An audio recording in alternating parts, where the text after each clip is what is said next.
Alright guys, back at the house, day 2 here. It got dark the other day, or last night, so we didn't get a chance to walk through it. So we'll do a quick little walkthrough before we get started on more. Melissa's at work, so I'm gonna try to get as much done before she gets off and gets here, which won't be for another few hours. So yeah, I'll give you a walkthrough and then we'll get started on some more stuff. So basically went through, got all the crap out. Got the carpet ripped out. Wasn't planning on getting this far along just in a few hours yesterday, so didn't bring enough tools to kind of jump into the next stuff. So today I want to finish getting all the baseboard and trim out, doors. I don't know, maybe see if we get to the tile today. That's gonna be a fun one, so.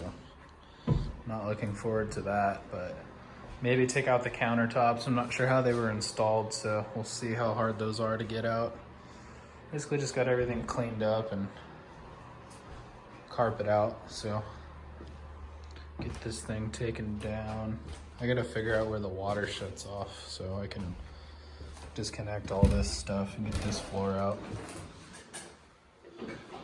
So yeah, gonna move into the next stages and get to work.